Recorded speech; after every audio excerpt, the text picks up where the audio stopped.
नमस्ते, आप सबों का रिपुंजय सर के YouTube क्लास में स्वागत है। आइए आज हम लोग वर्ग दशम बिहार बोर्ड के संस्कृत के प्रथम अध्याय को देखते हैं। मंगलम, हमारा भगवान मंगल करेंगे, सभी छात्रों का कल्याण होगा। क्योंकि जब हम लोग संस्कृत का अध्ययन प्रारंभ करते हैं तो पहले स्तुति की जाती है। इसीलिए जब भी आप संस्कृत के किसी पुस्तक को देखेंगे, किसी वर्ग का, वर्ग षष्ठ सप्त अष्ट नवम दशम, किसी भी वर्ग का प्रथम अध्याय जो रहता है वो स्तुति प्रार्थना ही रहता है। इसका उद्देश्य, सदुद्देश्य यह रहता है कि हम जब भी अपने वर्ग में जाए उससे पहले भगवान की प्रार्थना कर ले, भगवान हमको आशीर्वाद देंगे और उसके पश्चात हम लोग अध्ययन करेंगे, जो भी कुछ सीख पाएंगे। आइए हम लोग चलते हैं। पहला जो अध्याय है मंगलम, उसका प्रथम श्लोक यहाँ आप लोग को दिख रहा होगा। इस श्लोक को जानते हैं, यह श्लोक क्या कहता है, इसका अर्थ को, इसके अर्थ को समझेंगे।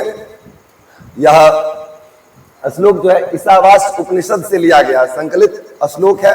ईशावास उपनिषदों की संख्या जो है अपने संस्कृत में 108 है। अष्टोत्तर शत उपनिषद है। 108 उपनिषद में एक उपनिषद ये भी आता है ईशावास।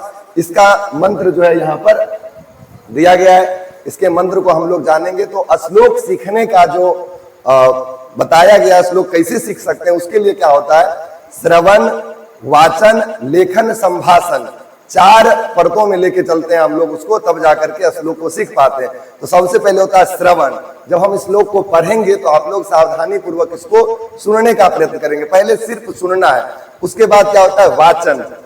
जब आप सुन लेंगे तो फिर बोलने का प्रयास करेंगे। हम बोलेंगे और आप भी बोल सकते हैं। फिर क्या करना है, लेखन, लिखना है। उसको अपने कॉपी में लिख लेंगे, बुक में भी लिखा हुआ, कॉपी पे लिख लेंगे। लिखने के बाद फिर इस पर चर्चाएं होंगी। यह श्लोक हमारा पूरा हो जाएगा। उसके बाद यह श्लोक हम लोग को अच्छे तरीके से याद हो जाएगा। तो पहले श्लोक को हम पढ़ते हैं, आप सावधानी पूर्वक सुनेंगे। श्लोक है, हिरण्मयेन पात्रेण सत्यस्यापिहितं मुखं तत्त्वं पूषन्न पावृणो सत्यधर्माय दृष्टये। एक बार पुनः इसको सुनेंगे। हिरण्मयेन पात्रेण सत्यस्यापिहितं मुखं तत्त्वं पूषन्न पावृणो सत्यधर्माय दृष्टये।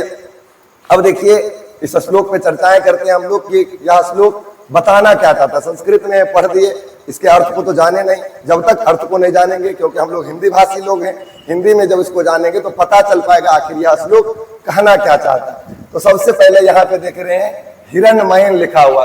आप लोग पढ़े होंगे शब्दरूप व्याकरण में, वहां इससे पता चलता है कि इसमें शब्दरूप का तृतीया विभक्ति लगा हुआ।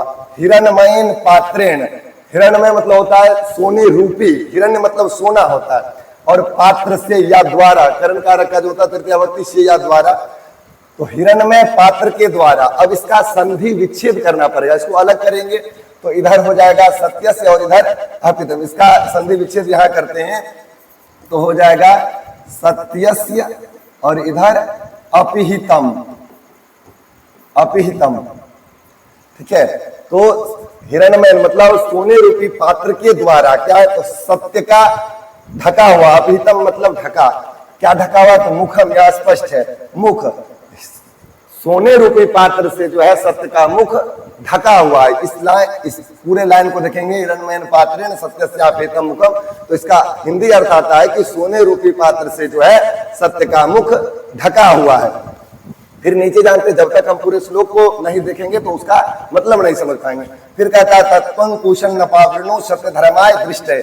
इसको भी फिर संधि करना, संधि विच्छेद करना पड़ेगा। संधि में तो है ही, इसका संधि करते हैं तो पूषण और इधर हो जाएगा अपावृणु।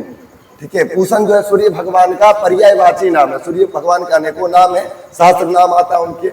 उनका एक नाम उनका जो है पूषण है। उनको कहते हैं अपावृणु, हटा दे। अब क्या था, ऊपर में हम लोग पढ़े थे कि सत्य का मुख ढका हुआ था, तो भगवान से प्रार्थना करेंगे कि ढक्कन को हटा